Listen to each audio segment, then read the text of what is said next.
Hello बच्चा लोग, कैसे हो आप सब। तो आज की इस वीडियो में बेटा हम लोग पढ़ेंगे चैप्टर द ट्री।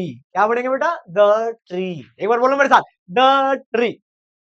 तो स्वागत है आप सबका मेरे ब्यूटीफुल से study channel study with Sharda में। ठीक है बेटा, तो स्टार्ट करते हैं। द ट्री को लिखा किसने है बेटा? द ट्री को लिखा है एड्रिन रीच। एड्रिन रीच नाम की जो पोएटेस है उन्होंने लिखा है बेटा। और the author of nearly 20 volumes of poetry, उन्होंने बहुत सारी पोएट्रीज लिख रखी हैं। तो अपने ने पोएट्री नाम जान लो इनका और फिर आगे बढ़ते हैं। आप लोग पोयम की तरफ बढ़ते हैं भाई। पोयम क्या बता रहा है? देखो बेटा, पोयम का जो पूरा सेंट्रल आइडिया है ना, the poet imagines the tree living houses and moving back to forest which is their real home.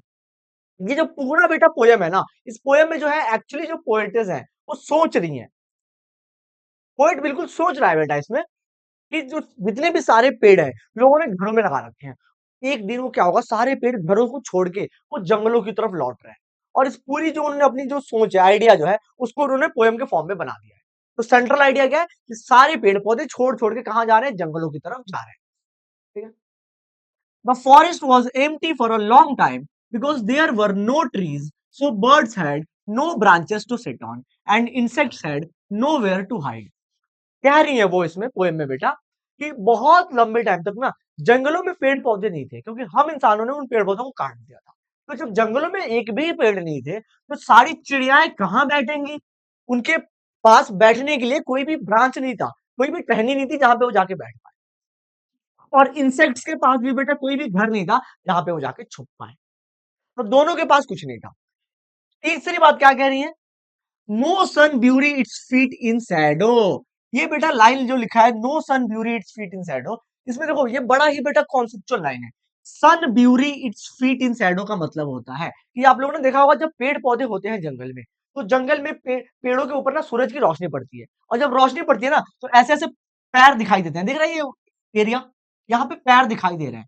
इसी को ना बेटा, इसी को कहते हैं कि सूरज ने अपने पैर छोड़े हैं, सूरज ने अपने पैर छोड़े हैं। इसका मतलब होता है sun bury its feet in shadow, मतलब सूरज ने अपने पैर जो है यहाँ पे छोड़ रखे हैं। अगर ये पेड़ ना होते तो क्या सूरज अपने पैर छोड़ता? नहीं छोड़ता, सूरज के पैर दिखाई नहीं देते। तो वो वही कह रही है कि जब पेड़ नहीं थे तो no sun bury its feet in shadow, मतलब किसी भी सूरज की जो पैर थे वो नहीं दिखते थे। There were no tree shadows so the sunlight spread evenly everywhere, मतलब सूरज की रोशनी पूरी जगह और फैल जाती थी और सूरज के पैर नहीं दिखाई। तो आप याद रखना बेटा कि जंगल में पेड़ ना हो तो तीन चीजें नहीं होंगी। पहली चीज क्या होगी? बर्ड्स के पास कोई ब्रांच नहीं होगा बैठने के लिए। दूसरी बात क्या होगी? इंसेक्ट्स के पास कोई जगह नहीं होगी हाइड होने के लिए। और तीसरी बात, सूरज अपने पैर नहीं दिखाएगा। No sun bury its feet in the shadow. समझ में आया बेटा? ये तीन चीजें नहीं होंगी। इफ ट्रीज वर देयर, अगर वहां पे पेड़ होंगे, the sun rays would seem like they are trying to rest in the school shadow. अगर वहां पे पेड़ होंगे तो सन अपने फीट भी ब्यूटी करेगा, मतलब कि बेटा सूरज की जो है लगेगा कि पैर यहाँ पे दिखे हैं। The poet believes that by morning the forest will be full of trees as they keep moving throughout the night. तो पोएट कह रही है बेटा कि लग रहा है ना कि आज रात तक सारे पेड़ जो है, घरों में जो है पेड़, वो सारे चले जाएंगे जंगलों में, और जब मैं कल सुबह उठूंगी तो सारे पेड़ जंगलों के अंदर होंगे। समझ में आया बेटा यहां तक आप लोग? यहाँ पे एक पोएटिक डिवाइस यूज की गई है बेटा। वो पोएटिक डिवाइस है पर्सनिफिकेशन। कौन सा लाइन में यूज की गई है? No sun bury its feet in sand. Personification मतलब क्या होता है समझा देता हूँ। जैसे ना जब किसी ऑब्जेक्ट की तुलना किसी चीज से की जाए, जैसे कहा तुम्हें कहा जाए कि यार वो ना हीरोइन जैसी लगती है बिल्कुल, यानी कि क्या किया है, उसको ना पर्सन हीरोइन को क्या कर दिया गया? पर्सनिफाई कर दिया गया है। या फिर वो घोड़े जैसा दौड़ता है। ठीक है, तो यहाँ पे इसको कहते हैं पर्सनिफिकेशन, जहां पे एक ऑब्जेक्ट को दूसरे ऑब्जेक्ट से कंपैरिजन करें। The sun is described as its has feet. तो यहाँ पे क्या बताया गया बेटा? सूरज के पांव होते हैं, ऐसा बताया गया है। एक्चुअली में सूरज के पांव नहीं होते, लेकिन ये पर्सनिफिकेशन यहाँ पे यूज किया गया है। तो याद रखना, no sun bury its feet में एक पोएटिक डिवाइस यूज की गई है जो है पर्सनिफिकेशन। ठीक है, आते हैं बेटा अब दूसरे पैराग्राफ में इस पोएम के।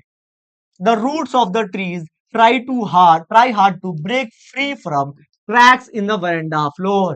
पोएट कह रही हैं कि जब मैं रात को सो रही हूं तो मैं फील कर पा रही हूँ कि जो पेड़ है, पेड़ पूरी कोशिश कर रहे हैं कि जो पेड़ घरों में लगाए गए हैं, घर के वरंडा में लगाए गए हैं, वहां से उखड़ने की कोशिश कर रहे हैं। ठीक है? क्योंकि वो तो इमेजिन कर रही है कि सब जंगल जाने वाले हैं, तो जंगल तभी जाएंगे ना जब उखड़ेंगे। तो कह रही है कि सारे पेड़ ना, सब पेड़ों की जड़ें उखड़ रही हैं अब उनके वरांडा से। Leaves stretch toward the glass to reach sunlight. और जो पेड़ों की पत्तियां हैं वो भी अपने आप को पूरा दम लगा रही हैं कि हम ना वो ग्लास जो है, जो विंडो है, उसको तोड़ के बाहर निकल जाए। Small branches are stiff because of strain, and big branches move slowly, like sick people trying to walk after leaving the hospital. Small branches जो है बेटा वो बिल्कुल स्टिफ हो चुकी हैं अपने स्ट्रेन की वजह से, अपने बोझ की वजह से। और जो बिग ब्रांचेस हैं वो बिल्कुल धीरे धीरे मूव स्लोली आगे बढ़ रही हैं, बिल्कुल like sick people trying to walk after living the hospital. बड़ी ब्रांचेस जो है वो धीरे धीरे बढ़ रही है, जैसे कि एक बूढ़ा आदमी, एक बीमार आदमी हॉस्पिटल से धीरे धीरे आगे बढ़ता है, वैसे बिग ब्रांचेस बढ़ रही है। The tree seem weak. पेड़ जो है कमजोर लग रहा है, एंड टायर्ड और थका हुआ भी लग रहा है, because they have been kept away from the natural environment. क्योंकि बहुत लंबे टाइम तक उनको उनके घर से दूर रखा गया, उनको इन्वायरमेंट यानी पूरे हवा से, पर्यावरण से उनको दूर रखा गया। यहाँ पे भी बेटा एक पोएटिक डिवाइस यूज की गई है, देख रहे हो यहाँ पे, देख लो जल्दी से, यहाँ पे भी एक पोएटिक डिवाइस यूज की गई है। हाँ भाई, देखा आप लोगों ने, यहाँ पे भी पोएटिक डिवाइस यूज की गई। कौन सी पोएटिक डिवाइस है? Simile. Like newly discharge patient. आपने देखा कि बता रही है पोएटिस कि जो ओल्ड ट्री के ब्रांचेस हैं वो बेचारे न्यूली डिस्चार्ज पेशेंट की तरह धीरे धीरे आगे बढ़ रहे हैं।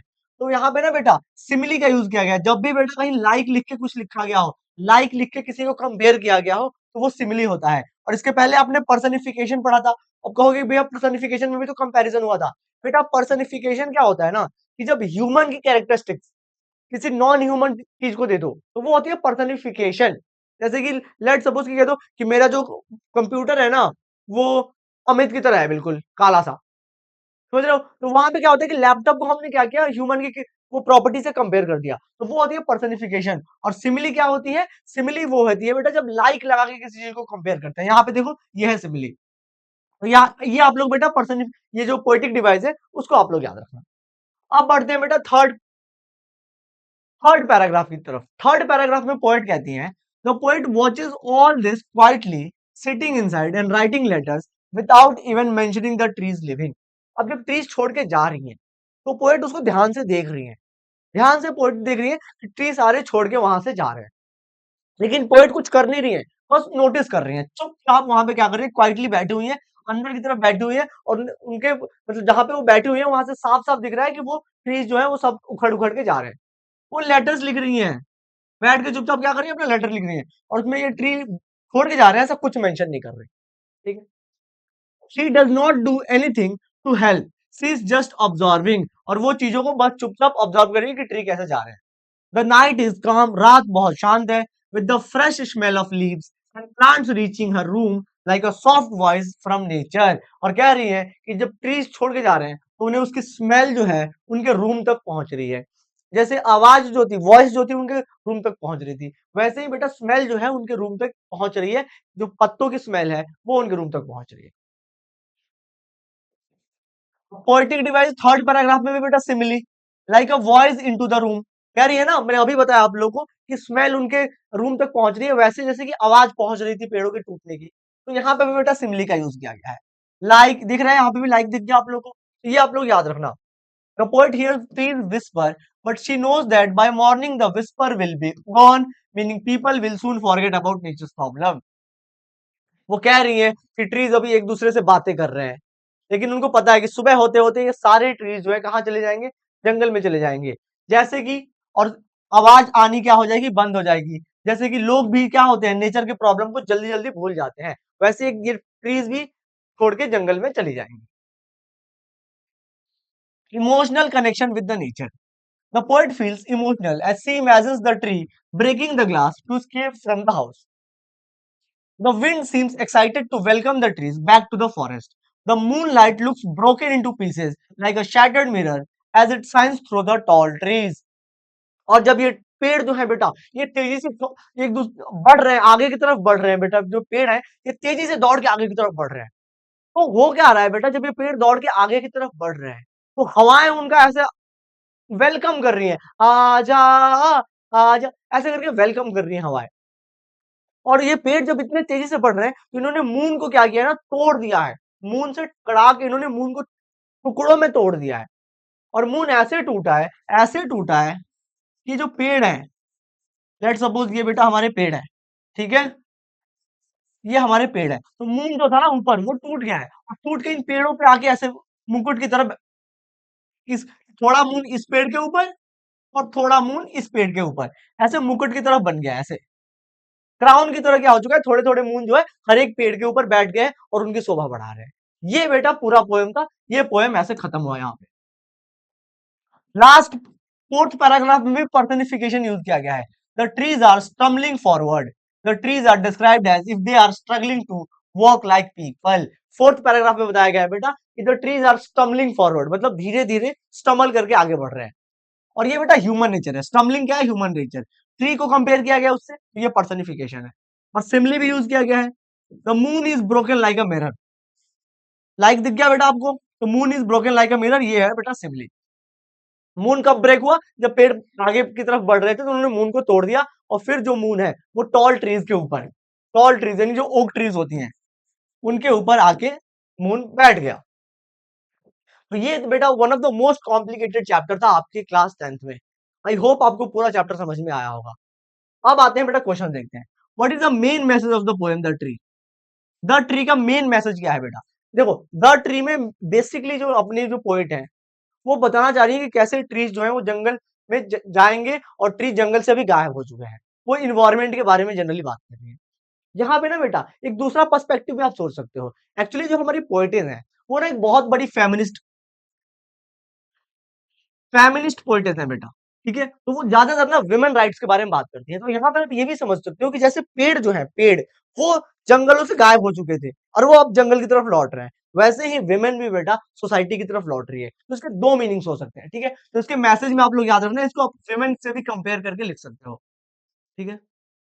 चलो भाई, how does the poet use personification to describe the trees, give example from the poem. तो कहाँ कहाँ पर्सनिफिकेशन का यूज किया गया है, आप लोग पीछे करके देख लो, ये बेटा इंपॉर्टेंट क्वेश्चन है, ठीक है। पर्सनिफिकेशन का यूज कहां हुआ है, पीछे करके देख लो। How does the poet feel about the trees living, what is the role in the poem, उनको कैसा फील हो रहा है, उनको काफी अच्छा फील हो रहा है। And what is the role in the poem, वो चुपचाप क्वाइटली बैठ के उनको देख रही है। What role does the poet play in the poem, how does she react the tree departure, दोनों सेम क्वेश्चन है। और last, what message does the poem convey about nature and environment, nature के बारे में पोएट क्या message दे रही है। ये बेटा हमारा चैप्टर जो हुआ खत्म हुआ। आई होप आपको पूरी वीडियो बहुत अच्छे से समझ में आई होगी, मजे से आप लोगों ने किया होगा। कमेंट जरूर करना बेटा कि वीडियो कैसी लगी आप लोगों को। पढ़ते रहो, मन लगा के चैनल सब्सक्राइब कर लेना। Thank you all of you, bye bye, take care.